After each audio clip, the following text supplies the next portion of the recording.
Alright, hey, what's up guys? It is Zach Rowe here with LB Certified Fitness, coming back at you with another video. Today we're going to be doing something I haven't done in a long time.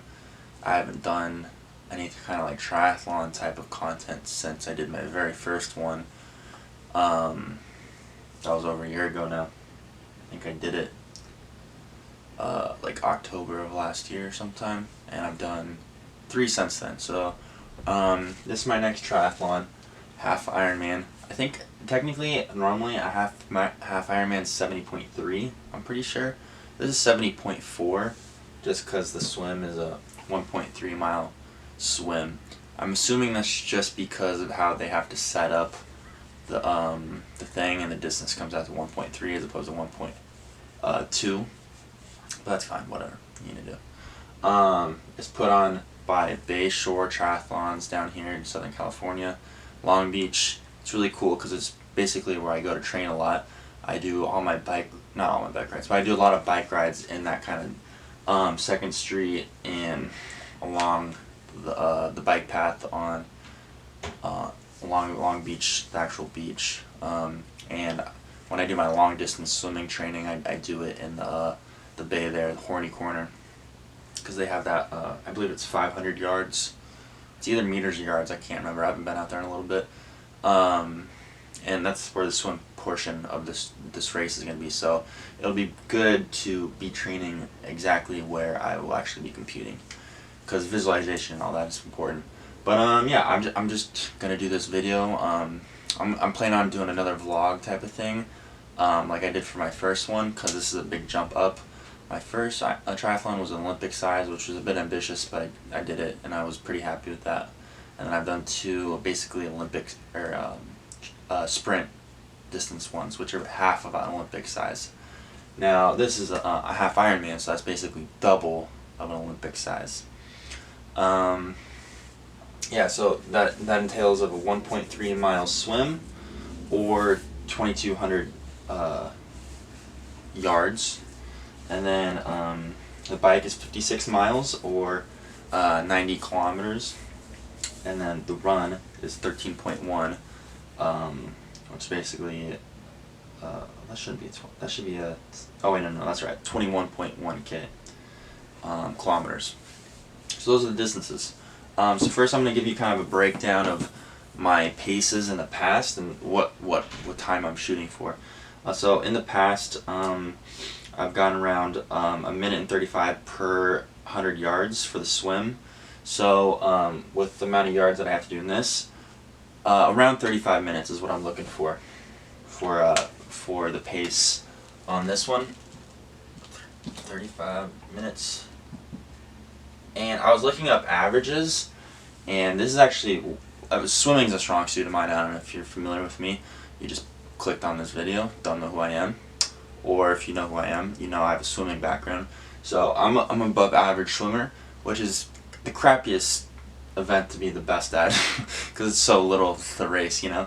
But I was looking up average splits of all the different events, and it's about 45 minutes usually for the average person to do that. So yeah, it's a bit quicker. Not saying I'm necessarily going to hit this, but that's kind of what I'm shooting for. In the past, my bike, I've done like 3:30 per mile. So that equals up to basically 3 hours and 17 minutes in total to get the 56 miles done here. And this is slow. This is slow compared to average splits. Most people are around 3 hours.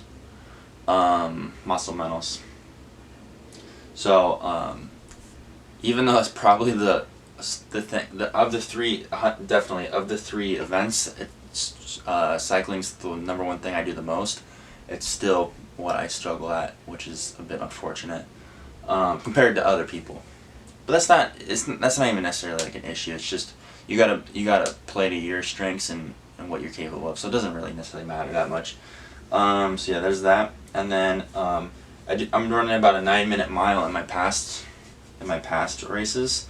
So with the 13.1, it's going to be pretty much about 2 hours. I should just write hours here, huh? That doesn't make sense.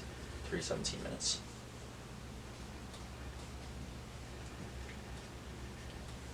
So if you add all that up, that's gonna be 5:52.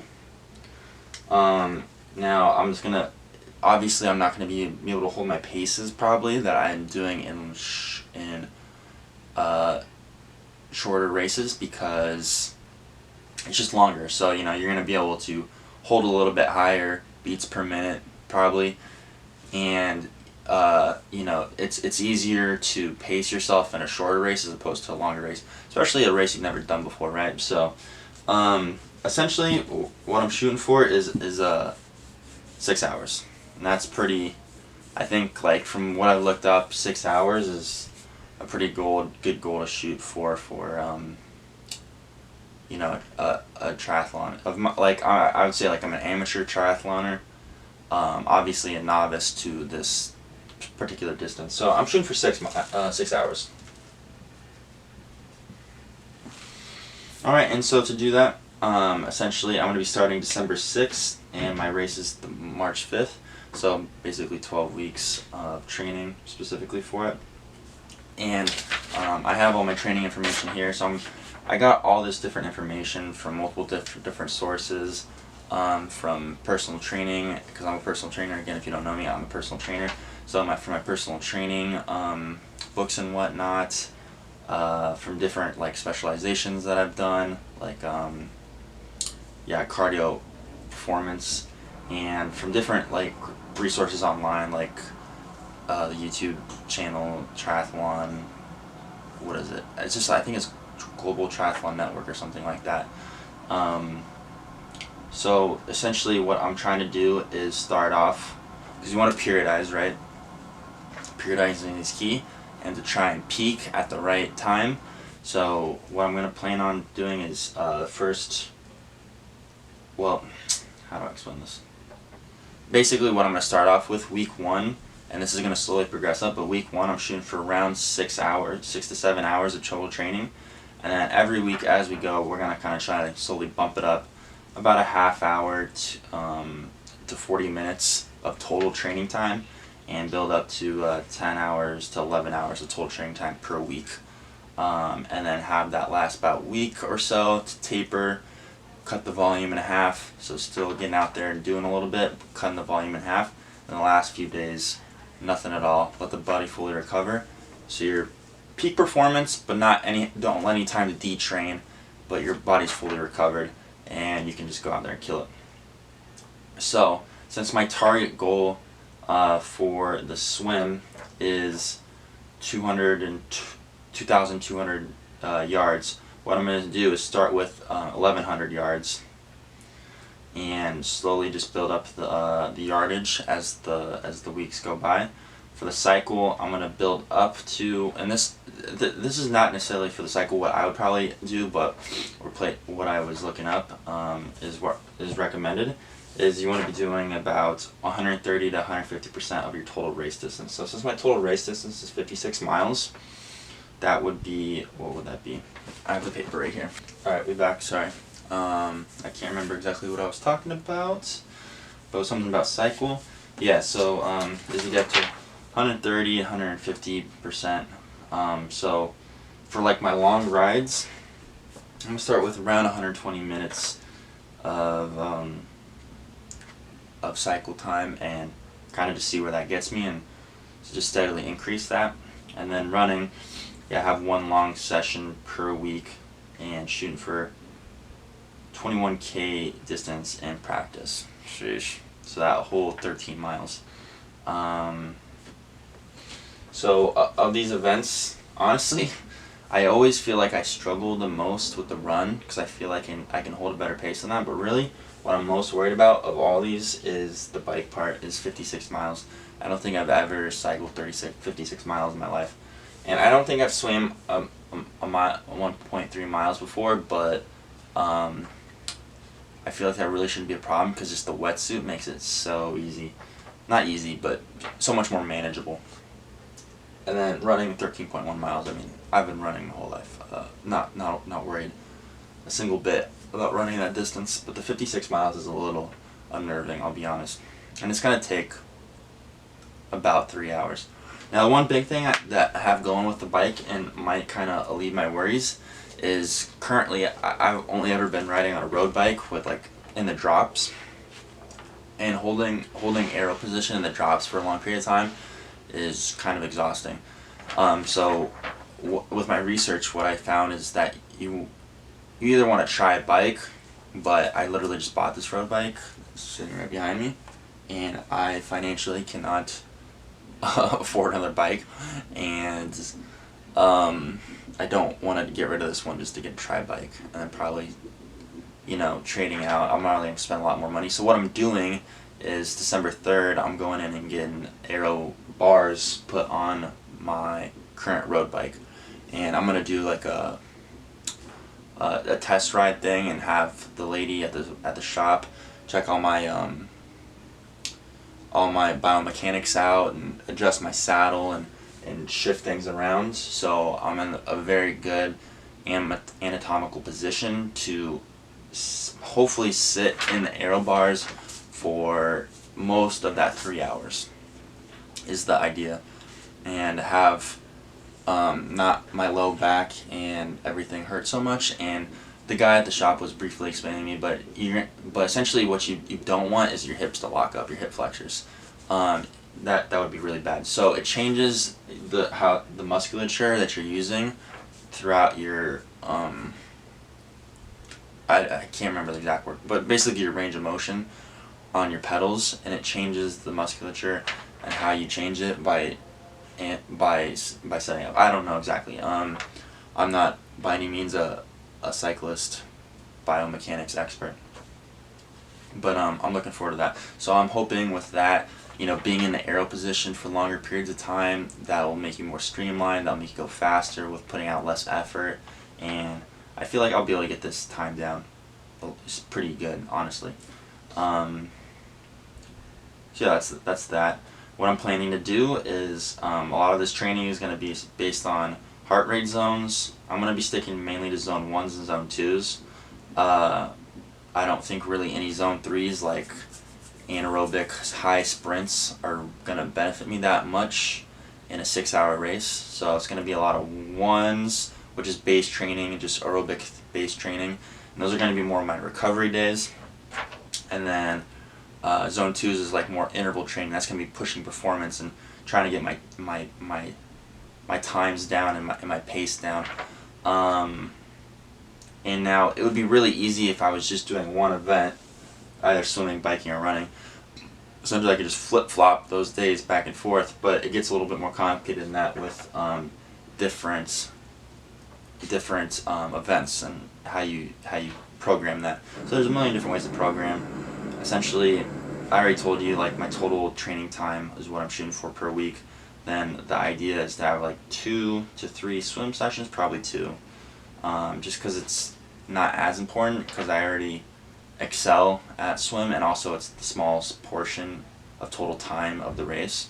And then 3 cycle sessions or 3 running sessions. Now I don't think that actually works out exactly like that with the training, and I'm going to have to shift it and change it as the weeks go on, and I'm going to have to add more volume to progressive overload. So this is just week 1 and build the framework as we go forward. But so yeah, Monday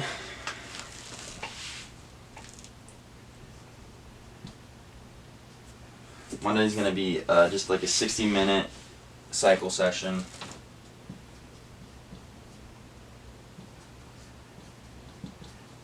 And this is going to be zone 1. This is going to be like a recovery kind of ride. Not super long, not super hard. Just facilitate recovery. I know it's kind of weird, it's on your first day. But, like as the weeks go on, the training from your last week will kind of spill in, and the fatigue you build up, So, yeah, we got that.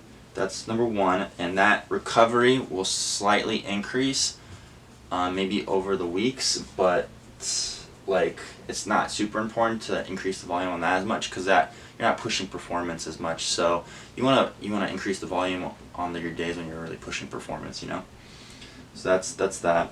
Tuesday's gonna be the first interval day, and that's gonna be running. So a total of 30 minutes run, 30-minute, and it's gonna be zone 2 for 3 minutes. Zone 2 for 3 minutes, 3 times, with 1 minute of recovery in zone 1 in between. Right? Yes. So basically intervals in zone 2. And that's the first day of like really pushing performance.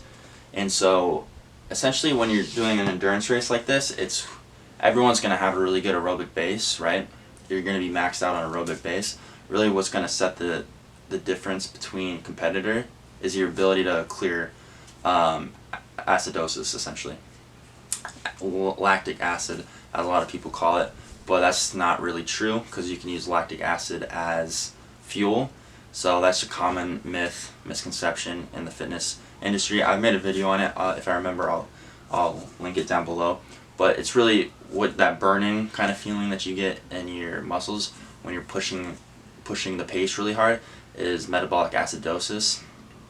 Essentially, it's caused the burn in the muscles, and it's just inhibiting essentially the processes in your muscles to create energy, and it's just making everything too hot and too acidic for things to work properly, and that's when you essentially have to slow down to let yourself recover.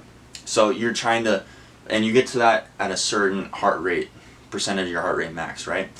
But you could train close to that, just below or close to that, to make it so the metabolic acidosis doesn't onset quite as quickly, so you can be at a higher heart rate max, percentage of your heart rate max, and therefore can push harder and go farther faster. That's essentially what's going on, right? So interval days are extremely important because that's what really pumps up that point of lactate accumulation, metabolic acidosis accumulation, and it bumps it up. All right, and you're just trying to steadily bump that up and bump that up and bump that up. Recovery days in zone 1, you're probably like in the 140s, 150s or something.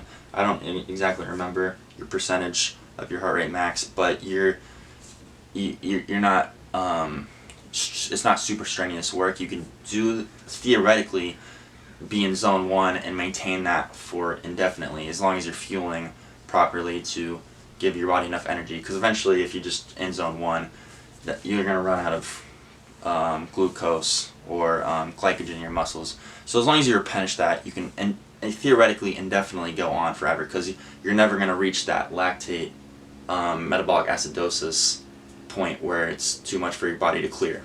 Your body can clear it as fast or faster than you're making it.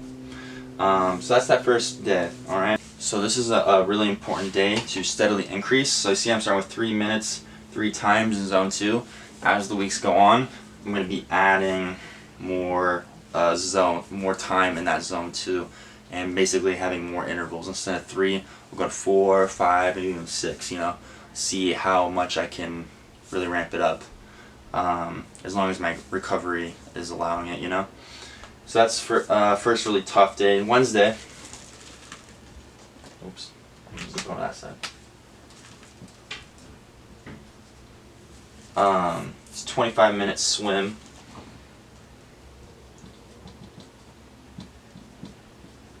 I say 25 minutes because the goal is to do a 1,100 yard minimum. And with this one, what I'm planning on doing is adding about 100 to 150 yards every week, and bumping up slowly every week to get to essentially that 2,200 yards. So by the end of this, that 25 minutes is gonna basically probably like double,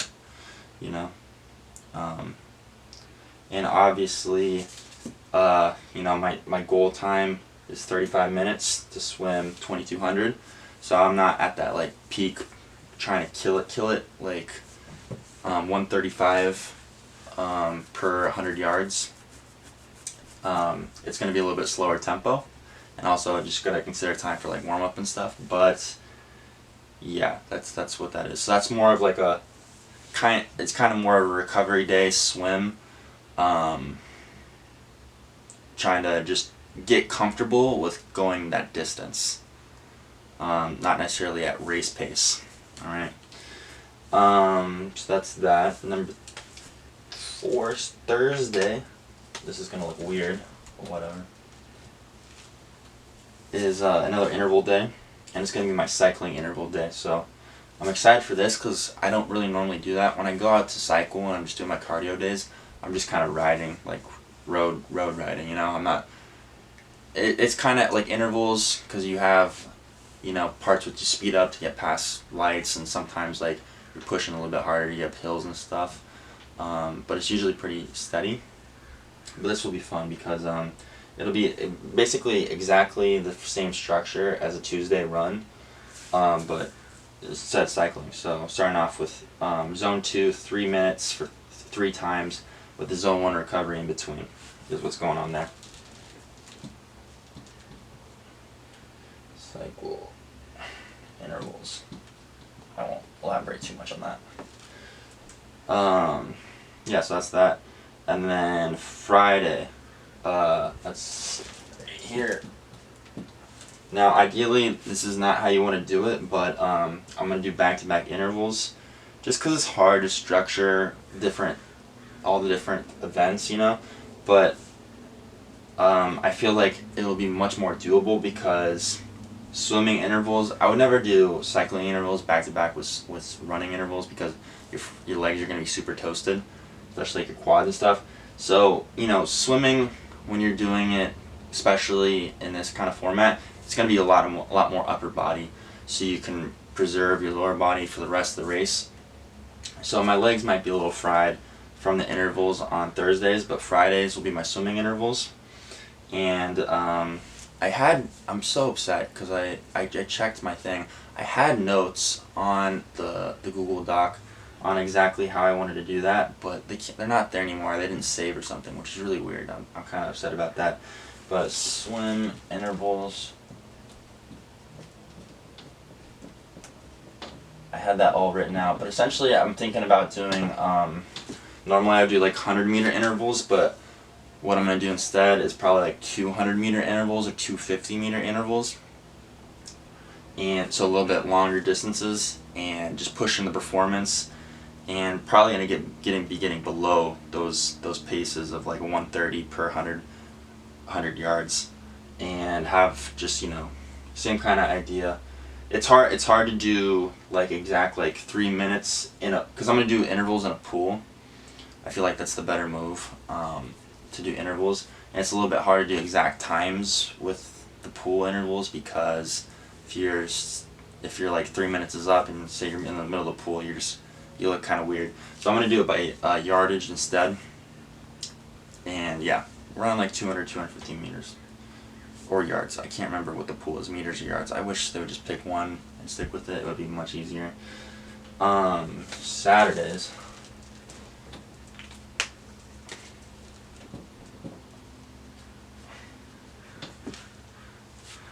Saturdays are going to be my long cycle days. So this is when I was talking about like that 130 to 150% of total race distance.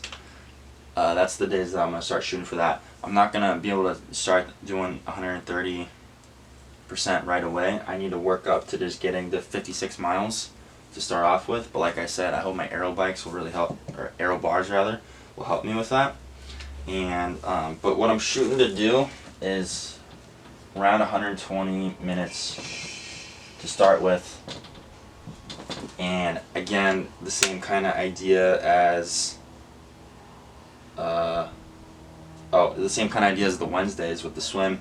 Is as the weeks go up, I'm just gonna add 10-15 minutes, add 10-15 minutes, and slowly, you know, if I add 15 minutes, that's gonna be an extra probably roughly 4 to 5 miles, give or take, and just slowly increase the mileage until I get up to that at least 130% of race distance, which, what would that be? we have 56 times, how would you do that? 1.3? 1.3, so it'd be like 72 miles is kind of like, or 70, we'll just round up, say 73, is like my total, and what I'd be comfortable with going into the race is 73 miles. If on those Saturdays I'm getting to 73 miles, which is very daunting, to be honest, but we'll see. And then last one's going to be a recovery run Sunday. Recovery run. And this is going to be around 30 minutes or so. Same my kind of idea as the other cycle day. And as you can see, I kind of have 2 recovery days back to back from Sunday then to Monday. So I'm thinking about switching up these interval days and maybe putting a recovery run and then intervals, then long distance cycle. But then I have 2 cycles back to back, so it's very challenging to manage all the different things and make sure you're doing all this stuff. But this is kind of just the general idea. This is going to be around 30 minutes, más o menos. Just let the body recover, just not pushing the pace too much.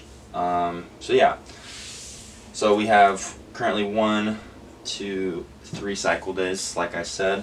We have 1, 2 running days, and we have swim, 2 swim days. So as you see, I said 3 run days, but I don't currently have that. What I'm planning on doing as we progress on throughout the weeks is to add more running in, because I think that will be beneficial, and do kind of like a brick workout. Maybe even add that into my long days of cycling, because in the past what's really killed me with my pace in the run is that my calves are just so dead after cycling that hard for that distance, that it's so hard to physically get used to running with dead calves. So that's what my plan is on maybe even my recovery cycle day. One of those cycling days, about a couple weeks into the training, I'm going to definitely be adding in a brick workout. So that's just, if you're not familiar, a brick workout is just having 2 different events back to back. And a cycle run is very common because you go swim, bike, run, and swim to the bike. It's not like it's a very hard transition, because like I said earlier, you're using mostly upper body when you're swimming, and so when you transition into the cycle, you just kind of gotta get your heart rate down and steady, so you can just kind of keep a nice steady tempo, but your muscles aren't gassed, and you haven't built up that metabolic acidosis in the particular muscles, because you're using mostly your lats and shoulders, right, to swim. So you build up like all the metabolic acidosis in there, but then you hop on the bike and you start using your legs, and so your upper body can kind of clear, and you just have to really just focus on your heart rate and keeping that under control, and not just having it spike too hard. And it's called like burning your matches. You don't want to burn your mash. You just want to even go a little bit slower than you could, just to let your heart rate come down and even out, because you're just so jacked on adrenaline too. When you like get out of the water, you're like, like 1 part down, let's move, let's go. You're just like super jacked, and like all the people are there cheering at the beachfront, So it's like just maintaining your composure and keeping your heart rate down, and just get on the bike and just start going.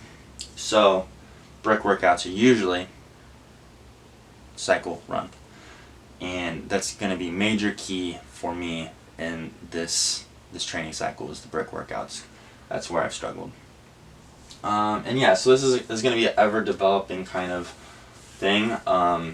What helps me a lot with my training is Whoop. Shout out to Whoop, sponsor me. I would love it. I couldn't train.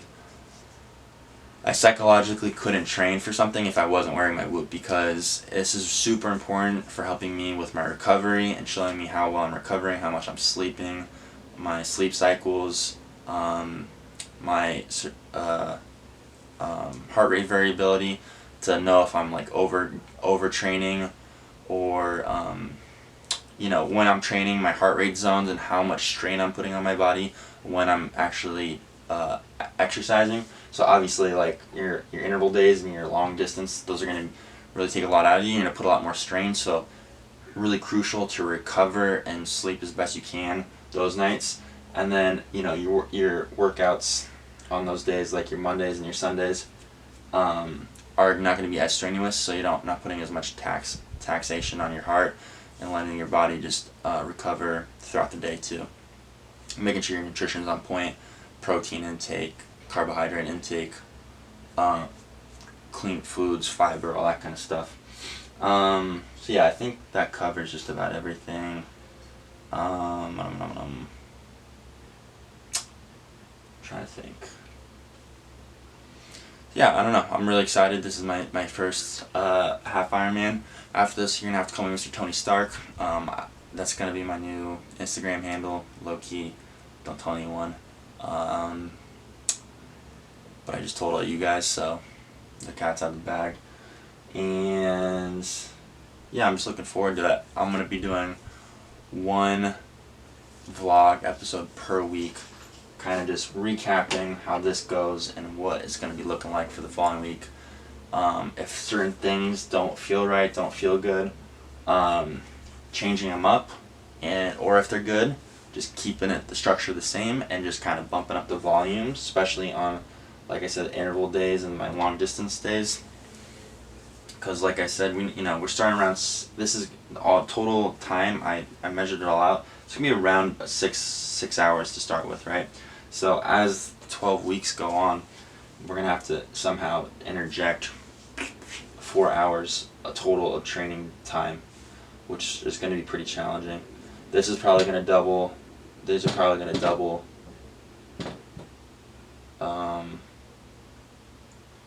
That's going to go up a little bit.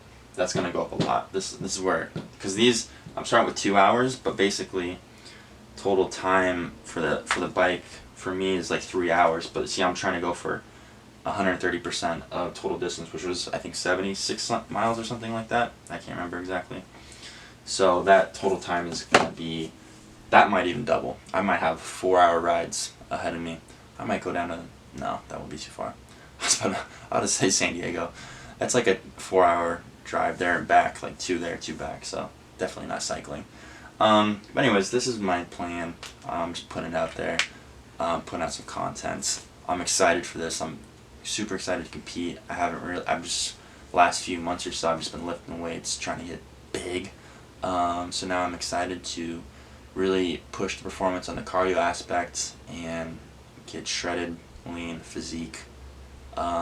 Really be on it with my nutrition, because I've been screwing around with that too much, Thanksgiving and all that, and just kind of being undisciplined, truly.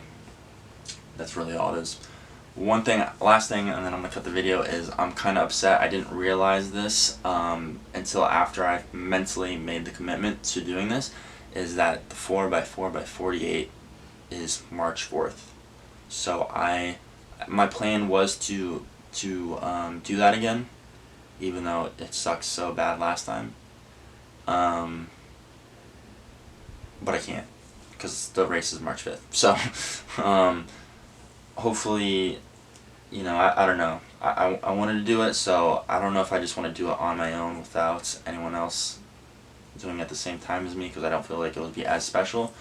Maybe I'll just do it for 2023. I don't know. But that's it. It's whatever. This will be a unique new challenge for me. I like that. And that's it. If you're interested in more triathlon training from me, check out my website. I do like online programming and stuff like that.